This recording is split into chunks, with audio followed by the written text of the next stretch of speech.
Je m'appelle Vernon Hutchkin. J'ai 45 ans et, il y a 6 mois, j'avais tout. Une entreprise de construction prospère, une maison que j'avais construite de mes propres mains, 2 beaux enfants, et une femme que j'aimais depuis le lycée. Maintenant, je vis dans la chambre 107 du Sunset Valley Motel, où les murs sont si fins que j'entends mon voisin pleurer jusqu'à s'endormir chaque nuit. Parfois, je me demande s'il m'entend faire de même. L'homme au costume cher se tenait toujours à ma porte, tenant une mallette en cuir qui coûtait probablement plus cher que ma facture mensuelle de motel. Derrière lui, la lumière clignotante du néon du parking faisait danser des ombres sur son visage. Il ressemblait au genre d'homme qui n'a jamais eu à vendre son alliance pour payer les factures médicales de quelqu'un d'autre. Le genre d'homme que mon ex-femme disait vouloir à ma place. Puis j'entrai, M. Hutchkin. Ce que j'ai à vous montrer ne devrait pas être discuté sur le pas de la porte. J'ai regardé ma chambre pathétique, le lit défait, une plaque chauffante sur une table de cartes, et des boîtes de ma vie empilées contre le mur. Pas vraiment prêt pour les visiteurs, mais quelque chose dans ses yeux m'a fait m'écarter. 5 minutes, ai-je dit, puis vous devez partir. Il est entré, a posé sa mallette sur mon lit et s'est tourné vers moi. Monsieur Hutchkin, je m'appelle Theodore Ashford. Je suis détective privé, et j'ai été engagé par quelqu'un qui se soucie beaucoup de vous. Quelqu'un qui n'a jamais cru à l'histoire que votre femme a racontée. Ex-femme, les jeux corrigés, le mot encore amer dans ma bouche. Oui, bien sûr. Votre ex-femme, Mélodie. Il a ouvert sa mallette et a sorti un épais dossier Kraft. Dites-moi, M. Hutchkin, avez-vous déjà rencontré le docteur Harrison Vance avant le diagnostic de votre femme? Son oncologue? Non. Elle l'a trouvé grâce à la recommandation d'un spécialiste. Elle a dit qu'il était le meilleur de Denver pour le cancer de l'ovaire. Pourquoi? Théodore a sorti une photographie.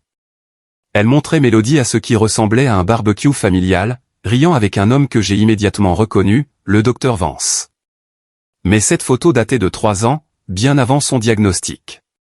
Le docteur Harrison Vance est le cousin au 2e degré de votre ex-femme, Monsieur Hutchkin, et il l'aide à planifier quelque chose de vraiment diabolique depuis 2 ans. La pièce a commencé à tourner. J'ai attrapé le dossier d'une chaise pour me stabiliser. C'est impossible. Je l'ai vu souffrir, la chimio, la perte de poids, la peur dans ses yeux. Tout a été soigneusement orchestré, j'en ai peur, mais nous y viendrons. Il a sorti un autre document. Ceci est un relevé bancaire d'un compte aux îles Caïmans. Votre ex-femme y dépose de l'argent chaque fois que vous vendez quelque chose pour payer ses traitements. Votre maison lui a rapporté $400 000. Votre équipement de construction, $200 000 de plus. La Harley de votre père, votre alliance, tout est allé directement des paiements médicaux à son compte offshore. Je me suis assis lourdement sur le lit. Le matelas bon marché a grincé sous mon poids. Mes mains tremblaient maintenant, et pas à cause du froid qui s'infiltrait à travers les murs fins du motel. Vous me dites qu'elle n'a jamais eu le cancer? Les dossiers médicaux ont été falsifiés. La chimiothérapie était en fait une combinaison de solutions salines et de vitamines spécifiques qui la rendraient suffisamment malade pour paraître authentique. Elle a perdu du poids grâce à un régime strict et à des médicaments sur ordonnance. Chaque aspect a été planifié, documenté et exécuté avec l'aide du docteur Vance et de son avocat spécialisé en divorce, Brent Caldwell. Brent Caldwell, le requin qui m'avait déchiqueté au tribunal. L'homme qui m'avait dépeint comme un échec instable et fauché, incapable de subvenir aux besoins de ses enfants. L'homme qui se tenait à côté de Mélodie alors qu'elle m'enlevait mes enfants. Depuis combien de temps savez-vous ça? Ma voix est sortie comme un murmure. J'enquête depuis 6 mois. J'ai été engagé le lendemain de la finalisation de votre divorce. Théodore s'est assis sur la chaise branlante en face de moi. La personne qui m'a engagé soupçonnait que quelque chose n'allait pas lorsque Mélodie a refusé de la laisser assister à des rendez-vous médicaux. Elle a discrètement recueilli des preuves depuis, attendant le bon moment pour révéler la vérité. Qui vous a engagé? Théodore a souri pour la première fois depuis son entrée dans ma chambre. Votre père, Earl Hutchkin. Il n'a jamais cru que Mélodie était malade, Monsieur Hutchkin. Il a dit, et je cite, « Mon garçon donnerait tout pour sa famille, mais je serai damné si je le laisse tout perdre pour un mensonge. » Les larmes sont venues alors, des larmes chaudes et de colère que j'avais retenues pendant des mois. Mon père, que j'avais repoussé quand il m'avait offert de l'aide, de qui j'avais été trop fier pour accepter de l'argent, s'était battu pour moi tout ce temps. Papa savait. Il savait que quelque chose n'allait pas. Votre mère, June, a aussi aidé, en suivant Mélodie quand elle disait qu'elle allait à ses traitements. Ils ont tout documenté. Votre frère, Dalton, a aidé à suivre les pistes de l'argent. Toute votre famille a travaillé pour vous sauver, Vernon. Vous n'avez jamais été seul, même quand vous en aviez l'impression. J'ai pensé à toutes ces nuits dans cette chambre de motel, me demandant si mes enfants, Colton et Piper, me pardonneraient un jour d'avoir tout perdu, de ne pas être le père qu'ils méritaient. J'ai pensé au rire cruel de Mélodie quand elle m'a dit qu'elle voulait un vrai homme, comment elle avait pris mes enfants et les avait empoisonnés contre moi. Et tout du long, ça avait été un mensonge. Et maintenant ? Ai-je demandé. Théodore s'est levé, redressant son costume. Demain matin à 9h, le FBI arrêtera Mélodie et Brent Caldwell pour fraude, complot, détournement de fonds et une douzaine d'autres crimes fédéraux. Le docteur Vance a déjà avoué en échange d'une peine réduite. Vos enfants ont appris la vérité et sont actuellement avec vos parents, attendant que vous rentriez à la maison. À la maison ? Je n'ai plus de maison. En fait, si. Théodore a sorti un acte de propriété. Votre père a acheté votre maison par l'intermédiaire d'une fiducie le jour où vous l'avez vendue. Il l'entretient, gardant votre atelier exactement comme vous l'avez laissé. Il a dit que vous en auriez besoin quand tout cela serait terminé. J'ai fixé l'acte de propriété avec mon adresse dessus. La maison que j'avais construite de mes propres mains, où j'avais élevé mes enfants, où j'avais pensé vieillir avec Mélodie. Elle m'avait attendu tout ce temps. Pourquoi personne ne me l'a dit plus tôt ? Nous avions besoin de preuves irréfutables. Votre ex-femme était très prudente, très intelligente. Un faux pas et elle aurait disparu avec l'argent et peut-être les enfants. Nous devions attendre d'avoir tout documenté, chaque crime prouvé au-delà de tout doute. Théodore s'est dirigé vers la porte, puis s'est retourné. Votre père m'a demandé de vous dire quelque chose. Il a dit, tu as fait exactement ce pourquoi je t'ai élevé. Tu as mis la famille en premier. Tu as tout sacrifié par amour. Le fait qu'elle ait exploité cela ne te rend pas faible, Vernon. Cela la rend diabolique. Et le mal ne gagne que lorsque les hommes de bien arrêtent de se battre. Ton combat n'est pas terminé. Il ne fait que commencer. Alors qu'il tendait la main vers la poignée de la porte, j'ai retrouvé ma voix. Attendez, vous avez dit que quelqu'un a frappé à ma porte et a tout changé. Mais vous n'avez encore rien changé. Vous venez de me dire la vérité. Théodore a souri à nouveau, plus largement cette fois. Monsieur Hutchkin, la vérité est l'agent de changement le plus puissant au monde. Dans 12 heures, votre ex-femme sera en détention fédérale. Vos enfants seront de retour dans vos bras. Votre entreprise pourra être reconstruite, mais surtout, vous saurez que votre famille ne vous a jamais abandonné. Si ce n'est pas tout qui change, je ne sais pas ce que c'est. Il a ouvert la porte pour partir, puis a fait une pause. Oh, et Vernon, votre père a dit de vous dire que Chester Pike et votre ancienne équipe de construction refusent des emplois depuis 6 mois, attendant votre retour. Eux non plus n'ont jamais cru Mélodie. Parfois, la famille que nous choisissons est tout aussi puissante que la famille dans laquelle nous sommes nés. La porte s'est refermée derrière lui, me laissant seul dans la chambre sans cette avec une vérité qui allait remodeler tout ce que je pensais savoir sur la pire année de ma vie. Avant que tout ne s'effondre, j'avais le genre de vie que d'autres hommes enviaient. Pas riche, mais à l'aise. Pas célèbre, mais respecté. Je dirigeais Hutchkin Construction à Denver, une entreprise que j'avais bâtie à partir de rien, avec une camionnette et une boîte à outils que mon grand-père m'avait laissée. Nous étions spécialisés dans les maisons sur mesure, celles où chaque détail comptait. Mes mains avaient charpenté des centaines de maisons, mais celle dont j'étais le plus fier était la mienne. Je me souviens du matin où tout était encore parfait. C'était un jeudi de mars, et je me suis réveillé à 5h30 comme toujours. Mélodie dormait encore à côté de moi, ses cheveux sombres étalés sur l'oreiller. 20 ans de mariage, et je me sentais toujours chanceux de la regarder respirer. Elle avait laissé un mot sur ma table de chevet, comme chaque matin. Le café est prêt. Le déjeuner est au frigo. Je t'aime, Verne. En bas, mon fils, Colton, était déjà à la table de la cuisine. 14 ans et bâti comme moi à cet âge, tout en genoux et en coude, attendant que le reste de son corps rattrape. Il étudiait son livre de jeu pour l'entraînement de football de printemps. Salut, papa. Tu peux revoir les jeux avec moi plus tard ? Après le travail, mon grand. On lancera le ballon jusqu'à ce que ton bras soit fatigué. Ma fille, Piper, est descendue ensuite, portant son étui de violon comme s'il contenait de l'or. Elle avait le talent musical de ma mère et la détermination de Mélodie. À 14 ans, elle était déjà premier violon de l'orchestre du lycée, bien qu'elle soit la plus jeune membre. Papa, le concert de printemps est le mois prochain. Tu seras là, n'est-ce pas? Je ne le manquerai pour rien au monde, ma chérie. C'était notre routine. Petit déjeuner ensemble, tout le monde parlant en même temps. Mélodie préparant les déjeuners tout en nous rappelant les rendez-vous chez le dentiste et les entraînements de football. J'embrassais tout le monde au revoir et je partais au travail où mon équipe chargeait déjà les camions. Chester Pike, mon contremaître depuis 8 ans, me tendait le programme de la journée. Vernon, on a la charpente de la propriété de Riverside aujourd'hui, et Madame Patterson veut encore changer la disposition de sa cuisine. 3e fois ce mois-ci.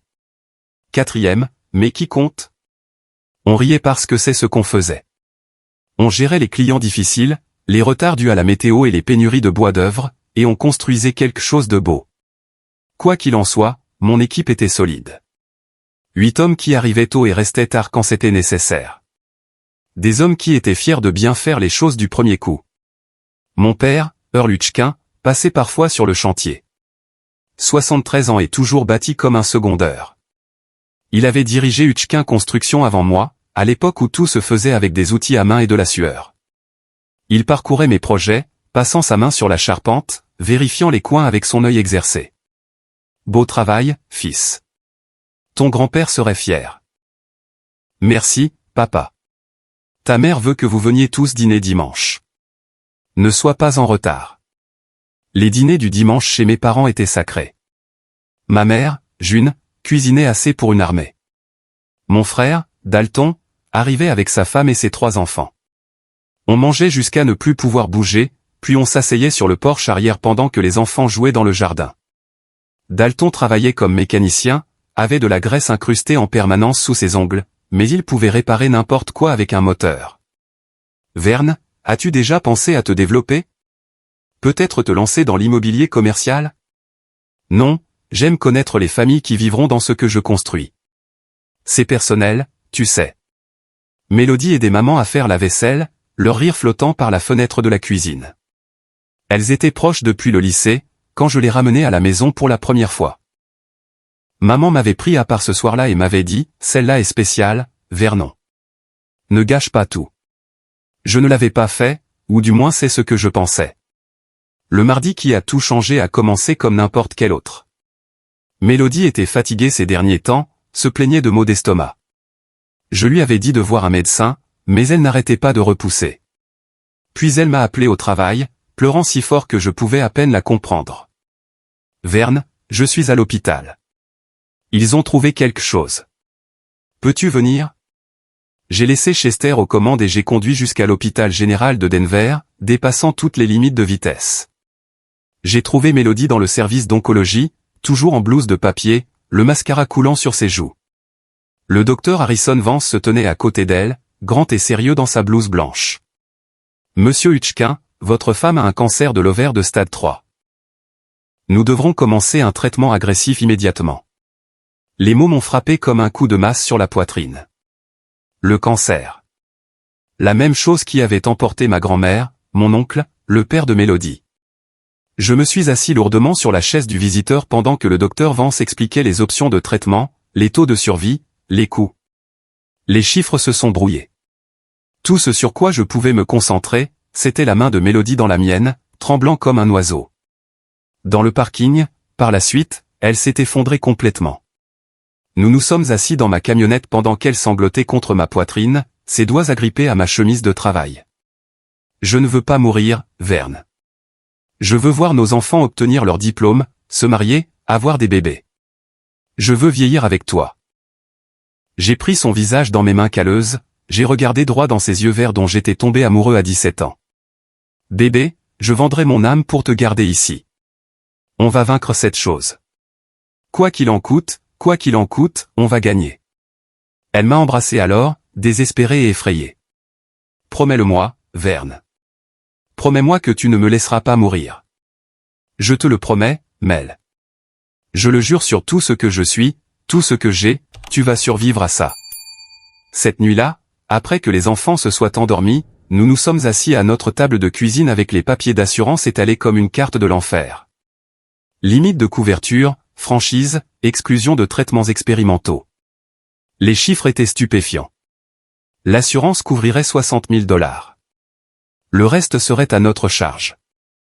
On trouvera une solution, lui ai-je dit. La maison a de la valeur. L'entreprise se porte bien. Nous avons des options. Elle m'a serré la main. Je t'aime, Vernon Hutchkin. Je t'aime aussi, Mélodie. On va s'en sortir ensemble. En y repensant maintenant, sachant ce que je sais, je peux voir les signes que j'ai manqués. La façon dont elle s'est détournée quand elle a dit qu'elle m'aimait. Le calcul dans ses yeux quand nous avons discuté de la vente d'actifs. L'appel téléphonique rapide qu'elle a passé à quelqu'un qu'elle disait être sa sœur, mais sa sœur vivait à Seattle et il était plus de minuit là-bas. Mais cette nuit-là, tout ce que je voyais, c'était ma femme, terrifiée et fragile, ayant besoin que je sois fort. Alors, j'ai été fort. J'ai fait des plans, des feuilles de calcul et des listes de tout ce que nous pouvions vendre. J'ai appelé des entrepreneurs que je connaissais, j'ai demandé à prendre des travaux supplémentaires. J'étais prêt à remuer ciel et terre. Parce que c'est ce qu'on fait pour la famille. C'est ce qu'un vrai homme fait. Du moins, c'est ce que je pensais qu'un vrai homme faisait avant d'apprendre que parfois, la personne que vous essayez de sauver est celle qui tient le couteau. Les factures ont commencé à arriver 2 semaines après le diagnostic de Mélodie.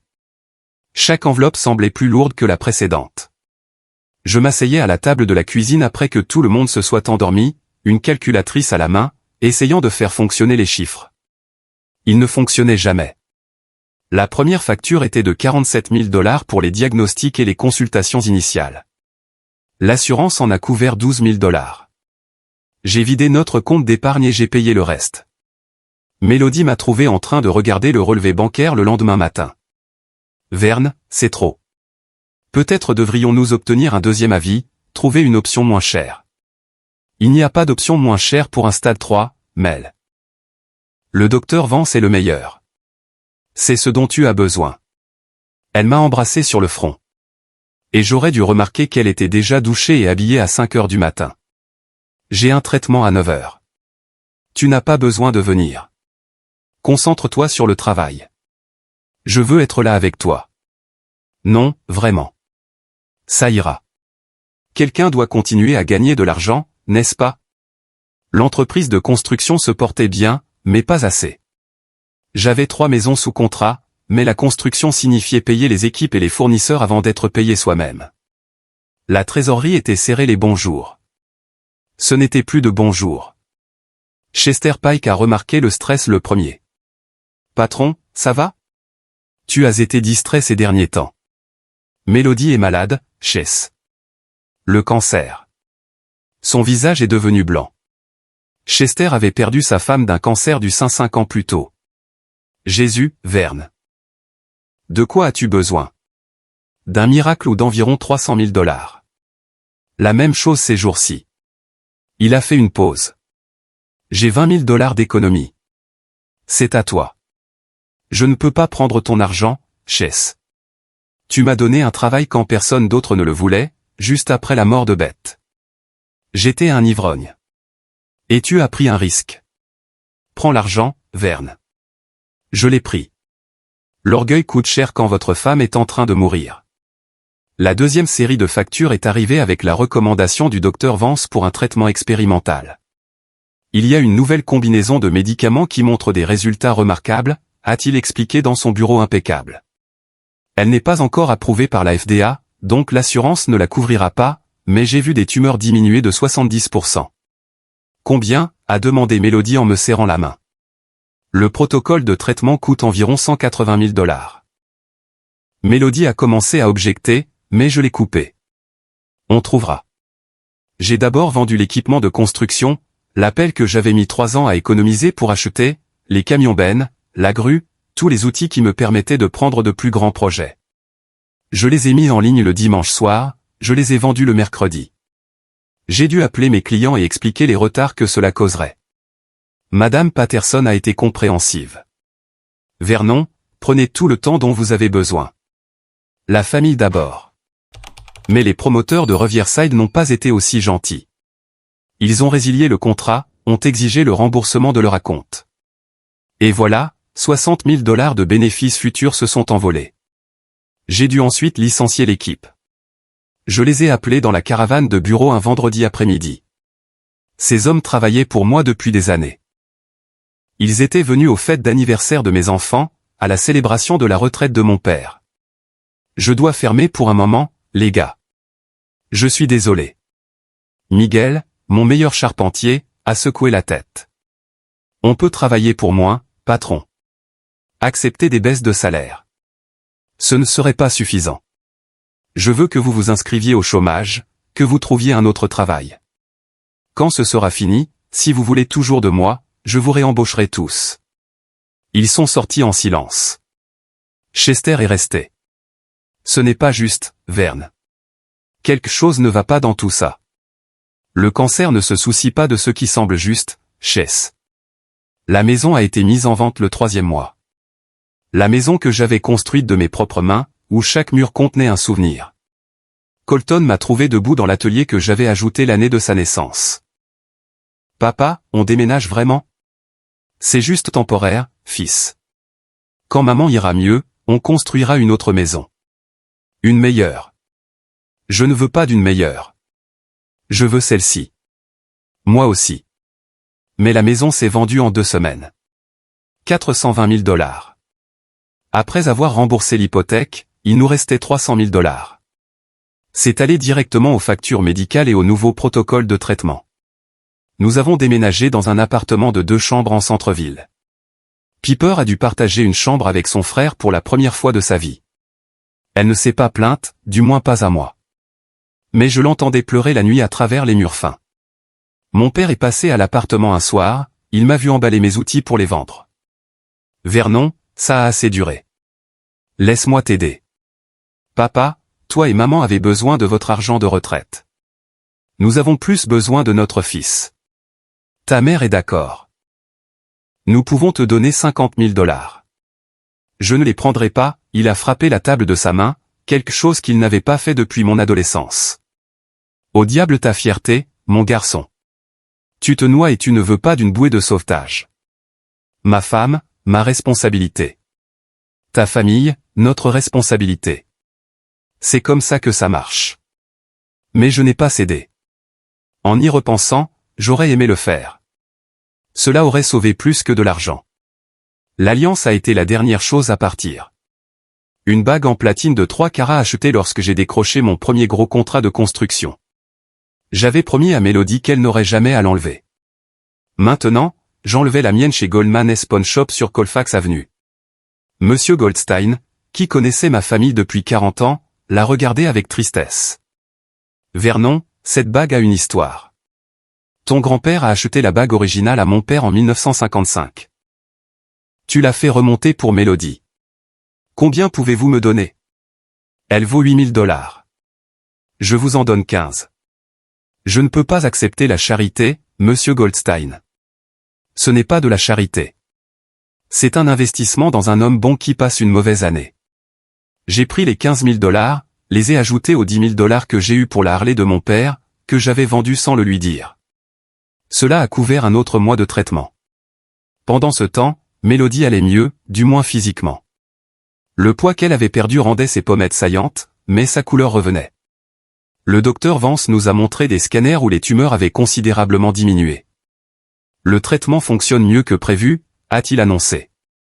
Je pense que nous envisageons une rémission complète dans les 2 mois. Mélodie a pleuré de soulagement. Je ne ressentais que de l'épuisement.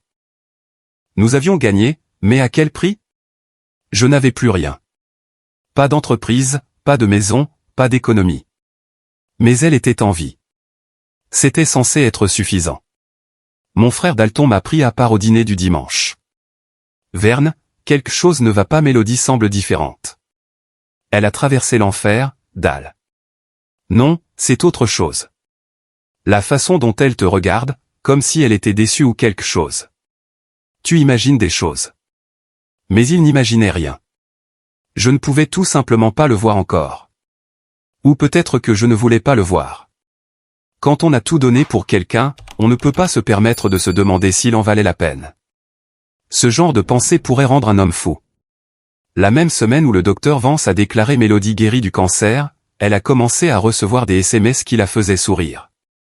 Quand j'ai demandé avec qui elle parlait, elle a dit que c'était son « groupe de soutien ». Ils comprennent ce que j'ai traversé, a-t-elle dit, sans me regarder.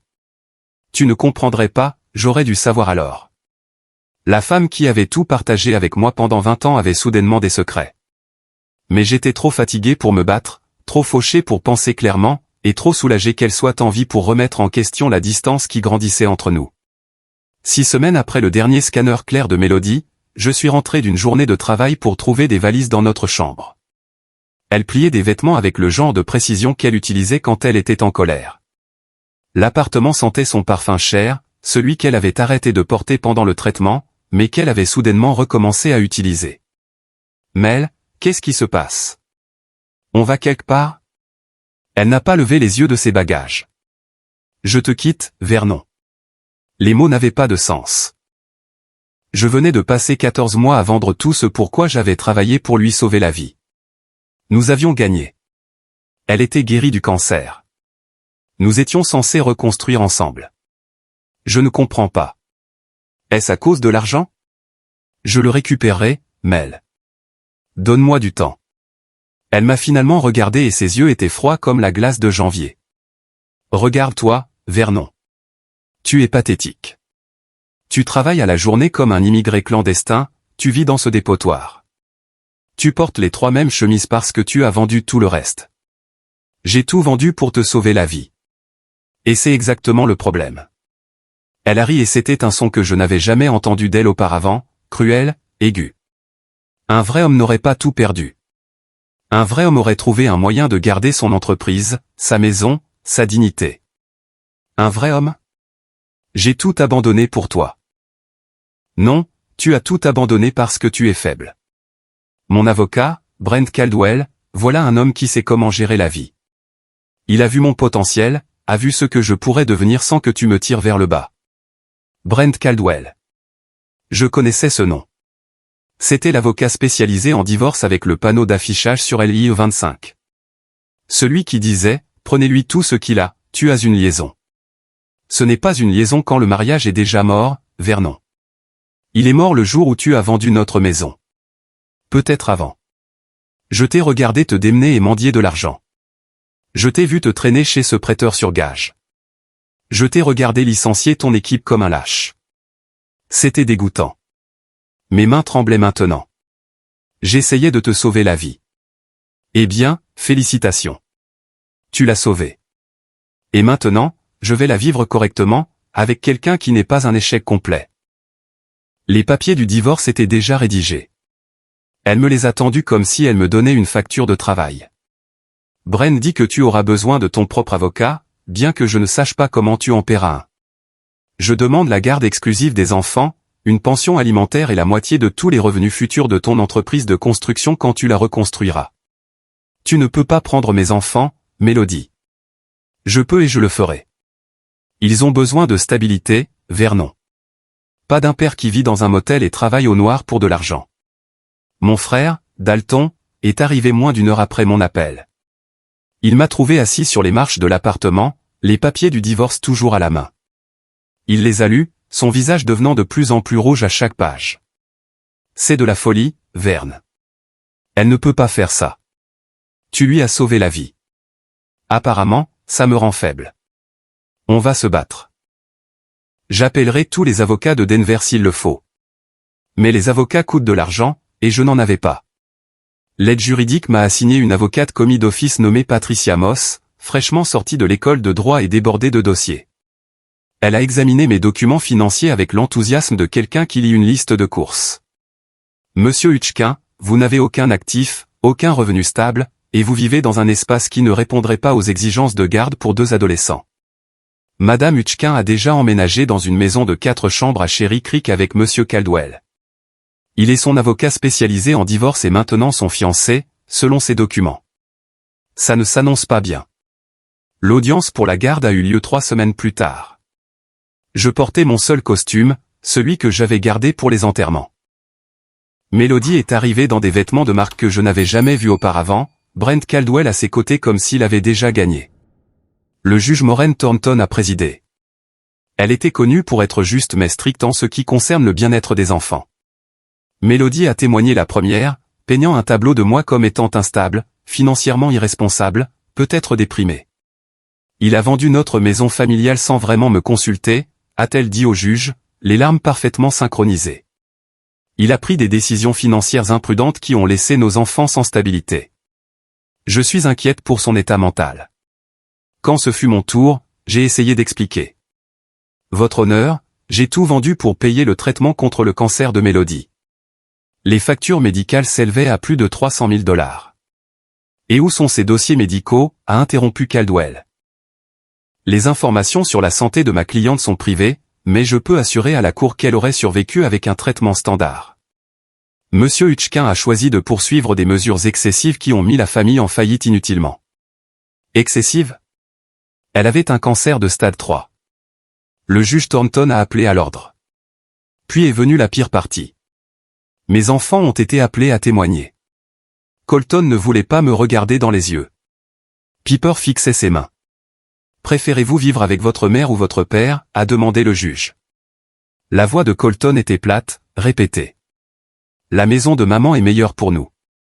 Papa peut nous rendre visite, mais nous avons besoin de stabilité. Piper a juste hoché la tête, des larmes coulant sur son visage. Je voulais crier que leur mère les avait coachés, les avait menacés, mais je n'avais aucune preuve. Patricia Moss n'a rien objecté. Elle semblait vaincue avant même que nous ayons commencé. La décision a été rapide. Compte tenu de la situation financière actuelle et des conditions de vie de Monsieur Hutchkin, j'accorde la garde exclusive à Madame Hutchkin. Monsieur Hutchkin aura un droit de visite supervisée un week-end sur 2. De plus, il paiera 500 $ par mois de pension alimentaire et 30% de tout revenu futur dépassant 40 000 $ par an pour la pension alimentaire. Votre honneur, je n'ai même pas 500 $. Alors je vous suggère de trouver un emploi rapidement, Monsieur Hutchkin, ou de faire face à des accusations d'outrage. À l'extérieur du palais de justice, Mélodie est passée devant moi avec les enfants. Colton a essayé de s'arrêter, mais elle l'a entraîné. Ne rends pas les choses plus difficiles qu'elles ne le sont, a-t-elle dit assez fort pour que tout le monde entende. Brent Caldwell s'est arrêté à côté de moi. Tu aurais dû la laisser partir quand tu en avais l'occasion, Vernon. Certains hommes ne sont pas faits pour jouer dans la cour des grands. Je l'aimais. Et c'était ta première erreur. L'amour, c'est pour les gens qui peuvent se le permettre. Cette nuit-là, j'ai emménagé au Sunset Valley Motel. 39 $ la nuit, payé à la semaine. La propriétaire, Madame Chen, avait des yeux bienveillants et n'a pas posé de questions quand j'ai payé en espèces froissées. Chambre 107, a-t-elle dit en me tendant la clé. C'est calme. Vous avez l'air d'avoir besoin de calme. La chambre sentait la cigarette et l'échec.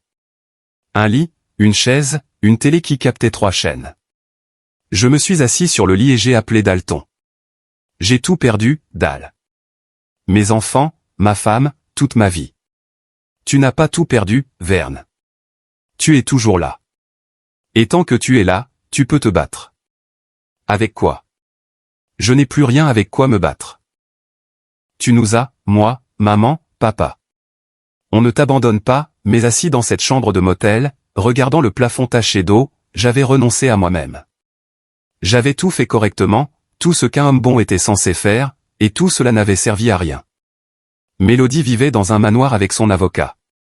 Mes enfants pensaient que j'étais un échec, et je mangeais des haricots en conserve dans un motel qui louait des chambres à l'heure. 3 semaines se sont écoulées dans un flou de travail à la journée et de silence. J'ai arrêté de répondre aux appels de ma famille. J'ai arrêté d'espérer que les choses s'amélioreraient. J'existais, rien de plus. Puis est venu le coup à la porte à 2 heures du matin qui allait tout changer.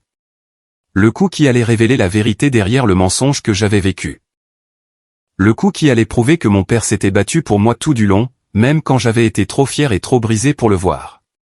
Les révélations de Theodore Ashford sur le faux cancer de Mélodie flottaient dans l'air de la chambre du motel comme la fumée d'un incendie que je ne pouvais pas voir.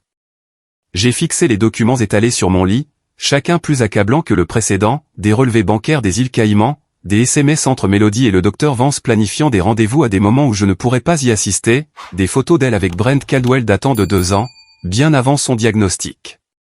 Ça ne peut pas être réel, ai-je dit, ma voix rauque. Je l'ai vu souffrir. Les vomissements, la perte de poids, la peur dans ses yeux. Théodore a sorti un rapport médical. Le sirop d'IPK provoque des vomissements. La phénitoïne provoque une perte de poids rapide. Les anxiolytiques créent des symptômes de panique réalistes. Le docteur Vance a prescrit tout cela sous prétexte de gérer les effets secondaires du traitement.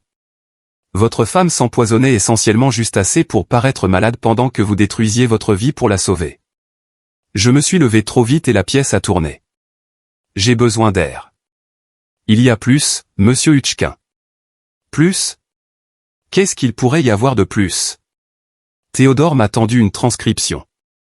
Ceci est une conversation enregistrée entre Mélodie et Caldwell 3 jours avant qu'elle ne demande le divorce. Voulez-vous que je lise la partie pertinente? J'ai hoché la tête, incapable de parler. La voix de Théodore était stable alors qu'il lisait. Caldwell dit, Vernon se doute-t-il de quelque chose? Mélodie répond, il est trop épuisé pour réfléchir. L'idiot a vendu son alliance hier. Il a même pleuré chez le prêteur sur gage, d'après M. Goldstein. Caldwell rit et dit, parfait. Dépose les papiers lundi. Le temps qu'ils comprennent quoi que ce soit, nous serons aux Bermudes avec son argent. La rage m'a frappé comme une force physique. J'ai donné un coup de poing dans le mur, laissant un trou dans le placo bon marché. Mes jointures saignaient, mais je ne le sentais pas, ils en ont ri. Elle m'a regardé vendre la bague de mon grand-père et en a ri. Votre père a soupçonné quelque chose lorsque Mélodie a refusé de le laisser lui rendre visite pendant les traitements. Elle a prétendu que c'était trop émouvant pour elle, mais votre père savait mieux. Il m'a engagé il y a 6 mois. 6 mois? Je vis dans ce trou à rats depuis 6 mois. Nous avions besoin de preuves irréfutables. Votre ex-femme était très prudente. Un faux pas et elle aurait disparu avec l'argent et vos enfants. Nous devions monter un dossier en béton. Théodore a sorti son téléphone et m'a montré une vidéo. C'était le docteur Vance dans ce qui ressemblait à une salle d'interrogatoire du FBI. Dr Harrison Vance a déclaré une voix hors champ. Vous avouez une fraude médicale, une fraude à l'assurance et un complot en vue de commettre une fraude financière en échange d'une peine réduite. Est-ce exact? Oui, a répondu Vance, le visage pâle et en sueur. Mélodie est ma cousine. Elle est venue me voir il y a 2 ans avec ce plan. Elle a dit que son mari devenait ennuyeux, qu'elle méritait mieux. Elle voulait partir, mais avait besoin d'argent pour recommencer. Je lui ai dit que c'était de la folie, mais elle m'a offert 30% de tout ce qu'elle récolterait. J'ai des dettes de jeu. J'avais besoin de l'argent. La vidéo a continué. Elle n'a jamais eu le cancer. Jamais. Chaque scanner que j'ai montré à Vernon provenait d'autres patients, édités avec les informations de Mélodie. Chaque traitement était faux. Tout n'était qu'une escroquerie élaborée. Théodore a mis la vidéo en pause.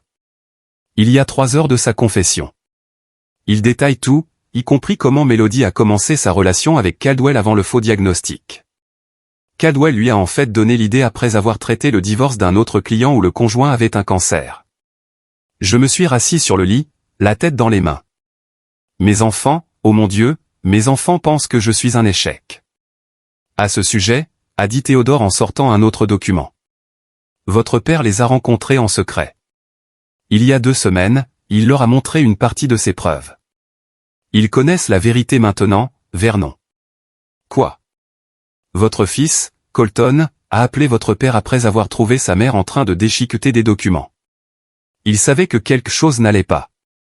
Votre père leur a tout dit. Ils sont chez lui en ce moment, vous attendant.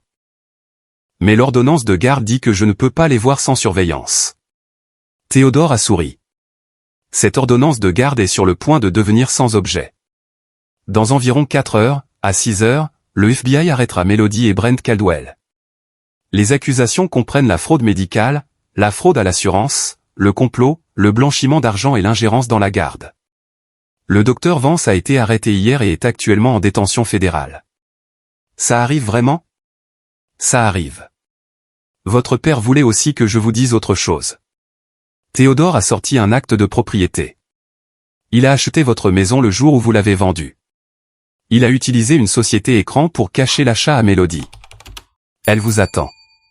J'ai regardé l'acte de propriété. Mon adresse, la maison que j'avais construite de mes propres mains. Papa a acheté ma maison. Il a aussi maintenu vos licences d'entreprise à jour, a entretenu votre assurance d'entrepreneur et a refusé des clients qui voulaient engager Hutchkin Construction, leur disant que vous seriez bientôt de retour. Les larmes sont venues alors. Mon père, que j'avais repoussé par orgueil, s'était battu pour moi pendant tout ce temps. Il y a encore une chose, a dit Théodore. Chester Pike et votre équipe de construction se sont réunis chez votre père tous les dimanches. Ils ont refusé d'autres emplois permanents, faisant du travail à la journée comme vous, attendant votre retour. Votre père les a aidés financièrement quand ils en avaient besoin. Je ne pouvais pas parler. Ma gorge était nouée par l'émotion. Théodore s'est levé pour partir. Votre père voulait que je vous donne ça. Il m'a tendu des clés de voiture. Votre camionnette est sur le parking. Il l'a entretenue. Il y a aussi ça. C'était une carte de visite de Theodore Ashford, détective privé. Au dos, de l'écriture de mon père, fils, un homme ne se mesure pas à ce qu'il perd, mais à ce qu'il est prêt à sacrifier pour sa famille. Tu as tout sacrifié. Maintenant, laisse ta famille t'aider à reconstruire. Plus d'orgueil. Rentre juste à la maison. Papa. Monsieur Hutchkin, a dit Théodore à la porte, votre ex-femme pensait qu'elle vous avait brisé.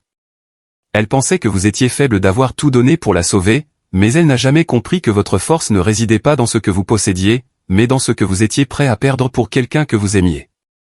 Ce n'est pas de la faiblesse. C'est le genre de force que la plupart des gens n'auront jamais. Après son départ, je suis resté assis dans l'obscurité de la chambre sans cesse pendant 1 heure, traitant tout. Puis je me suis levé, j'ai pris une douche, j'ai mis ma dernière chemise propre et je suis sorti sur le parking. Ma camionnette était là, brillante sous le lampadaire. La même fissure dans le pare-brise là où Colton avait frappé une balle de baseball il y a 2 ans.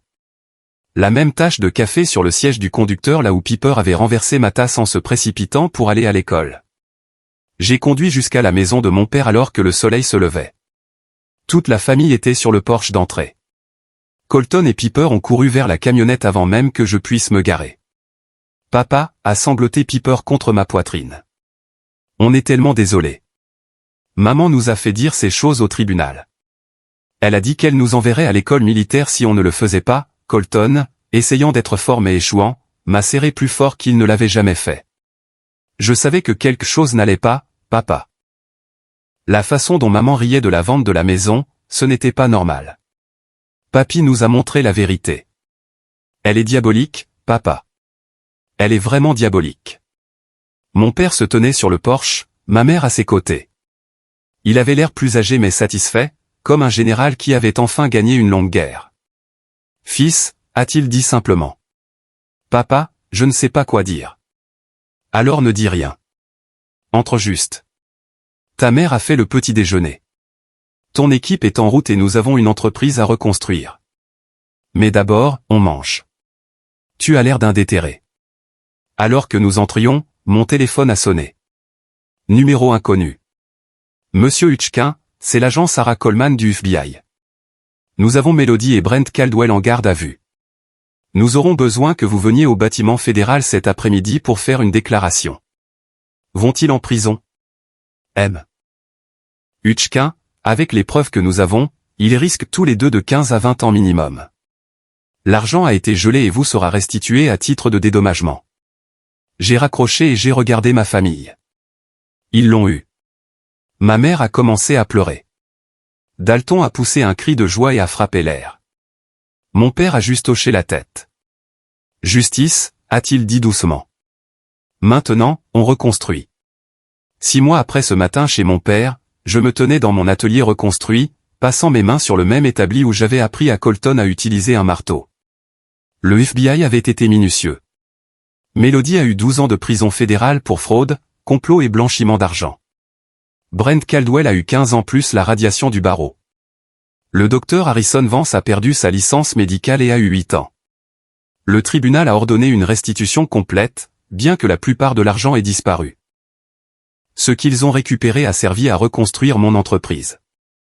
Mais ce n'était pas l'argent qui comptait. Ce qui comptait, c'était le samedi matin que je vivais en ce moment, avec Colton et Piper travaillant à mes côtés sur une étagère sur mesure pour leur grand-mère. « Papa » a demandé Piper en ponçant une planche d'étagère. « Comment fais-tu confiance à quelqu'un après ce que maman a fait ?» J'ai beaucoup réfléchi à cette question ces derniers temps. Tu sais ce que ton grand-père Earl m'a appris? Fais confiance, mais vérifie.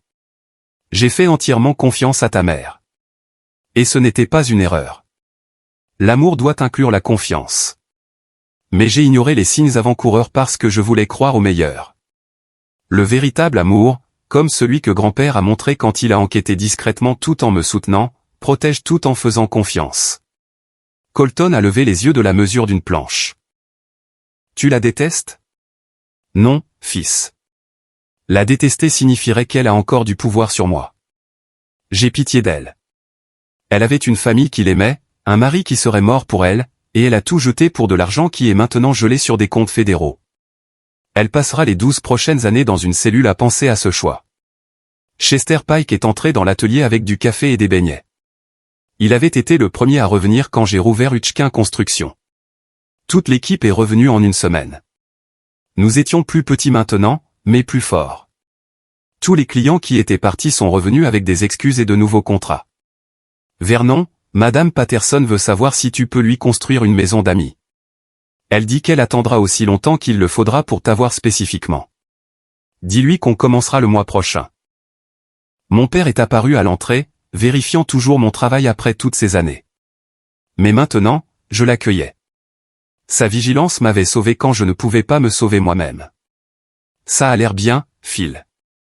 Bien que ce joint d'angle pourrait être plus serré. C'est parfait et tu le sais, vieil homme. Il a souri. Juste pour te garder affûté. Nous avons travaillé dans un silence confortable jusqu'à ce que Piper pose une autre question. Papa, ce détective privé, Monsieur Ashford, sa carte est toujours sur ton bureau. Pourquoi? J'ai pris la carte, lisant la note au dos pour la 100e fois. Il pense que je devrais aider d'autres personnes qui traversent ce que j'ai traversé. Les escroqueries à la fausse maladie sont plus courantes qu'on ne le pense. Il veut que je consulte sur des cas, que je partage mon histoire, que j'aide les gens à voir les signes avant-coureurs. Le feras-tu? Peut-être. Pour l'instant, je me concentre sur la reconstruction. Mais un jour, ouais.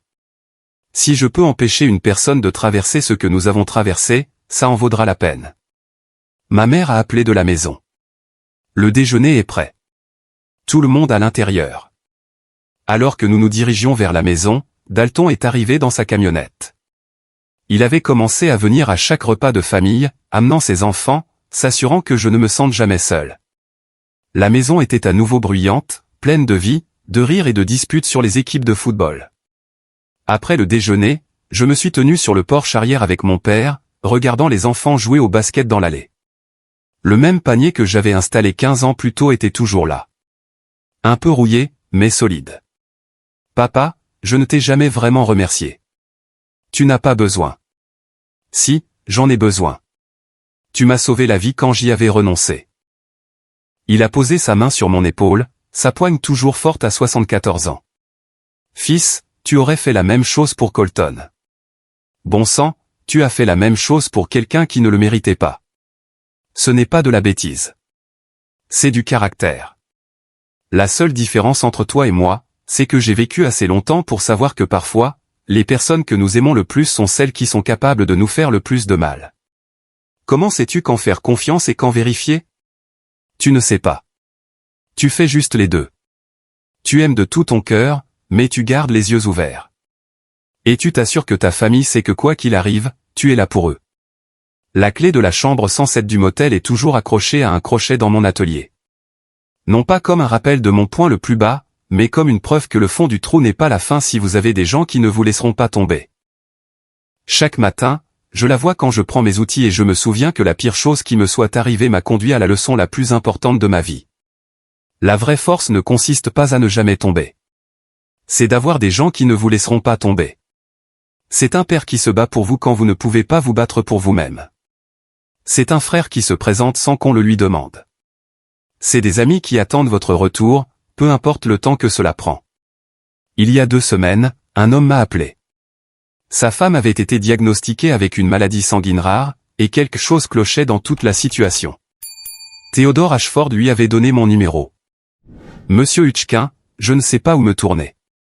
J'ai déjà vendu ma voiture, et elle me pousse à vendre la maison. Pouvez-vous me rencontrer demain, ai-je demandé. Et apporter chaque document médical que vous avez. J'ai trouvé 3 incohérences dans les 5 premiers documents. La signature du médecin variait légèrement. L'entête de l'hôpital provenait d'un établissement qui avait fermé 2 ans plus tôt. Le médicament prescrit n'était pas utilisé pour la maladie qu'elle prétendait avoir. La femme de cet homme est maintenant sous enquête. Il a toujours sa maison. Comment puis-je vous remercier? A-t-il demandé lorsque nous avons confirmé la fraude. Vous venez de le faire. Chaque personne que nous aidons donne un sens à ce que j'ai traversé. Mon fils Colton a récemment écrit une rédaction pour l'école sur les héros. Il a écrit sur son grand-père, l'homme qui a mené une guerre silencieuse pour sauver son fils. Il a écrit sur moi, qui ai tout donné par amour, même quand cet amour était un mensonge. Mais surtout, il a écrit sur la façon dont parfois, le vrai héros est la personne qui vous voit au plus bas et dit « Lève-toi ». On n'a pas encore fini. L'enseignante m'a appelé, inquiète que l'histoire soit trop mature pour un garçon de 14 ans. Il l'a vécu, lui ai-je dit. Il a gagné le droit de la raconter. Hier, Piper a joué à son concert de printemps, le même que j'avais promis d'assister ce matin-là où notre vie était encore parfaite. Je me suis assis au premier rang entre mes parents, Dalton de l'autre côté, Chester et l'équipe remplissant le reste de la rangée. Quand elle a joué son solo, j'ai pensé à tous les concerts que Mélodie manquerait depuis sa cellule de prison fédérale. Mais surtout, j'ai pensé aux secondes chances, à la grâce que nous ne méritons pas mais que nous obtenons parfois quand même, aux pères qui refusent de laisser leur fils disparaître dans les ténèbres, à la différence entre être brisé et être ouvert. Le coup à la porte de mon motel cette nuit-là n'a pas seulement révélé la vérité sur la tromperie de Mélodie. Il a révélé la vérité sur l'amour, la famille et les liens indéfectibles qui nous soutiennent quand nous ne pouvons pas tenir debout seuls. J'étais un homme qui a tout perdu en sauvant quelqu'un qui n'a jamais été malade. Mais en perdant tout, j'ai trouvé ce qui comptait vraiment. Pas la maison que j'ai construite de mes mains, mais le foyer que mon père a gardé en vie dans son cœur. Pas l'entreprise que j'ai créée, mais la fraternité qui m'attendait à mon retour. Pas le mariage que je pensais avoir, mais la famille qui ne m'a jamais laissé partir. L'histoire que j'ai partagée avec vous ne concerne pas seulement la trahison ou la fraude, ou la cruauté dont certaines personnes sont capables. C'est ce qui se passe après la fin du monde. Ce sont les gens qui se présentent à 2 heures du matin en costume ou en vêtements de travail avec des plats préparés, prêts à vous aider à reconstruire à partir de rien. Si vous regardez ceci et que vous avez été brisé par quelqu'un en qui vous aviez confiance, sachez ceci, votre histoire n'est pas terminée. Il y a des gens qui se battent pour vous que vous ne connaissez peut-être même pas. Il y a des mains tendues dans l'obscurité, attendant que vous les saisissiez. Le fond du trou n'est pas la fin. Parfois, c'est juste le fondement de quelque chose de mieux. Je m'appelle Vernon Hutchkin. Je suis un ouvrier du bâtiment, un père, un fils et un survivant de la pire trahison imaginable. Mais je suis toujours là, toujours en train de construire, toujours en faisant confiance, mais maintenant en vérifiant aussi. Et ce coup à la porte de mon motel. Ce n'était pas seulement quelqu'un qui venait me dire la vérité.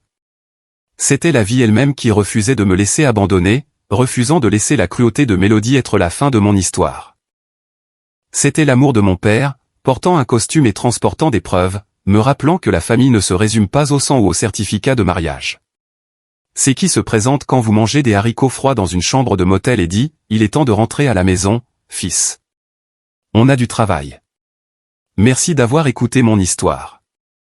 Si elle a résonné en vous, si vous connaissez quelqu'un qui a besoin d'entendre que survivre à la trahison est possible, s'il vous plaît, partagez cette vidéo. Laissez un commentaire sur vos propres expériences avec la famille, la confiance et la reconstruction. Et abonnez-vous à cette chaîne pour plus d'histoires de gens ordinaires confrontés à des défis extraordinaires et trouvant leur chemin vers la lumière. Rappelez-vous, vous n'êtes jamais aussi seul que vous le pensez. Quelqu'un, quelque part, se bat pour vous.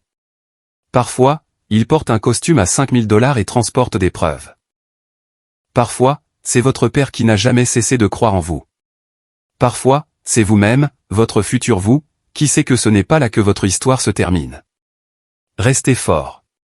Faites confiance, mais vérifiez. Et n'oubliez jamais que le véritable amour ne vous brise pas. Il vous reconstruit, une pièce à la fois.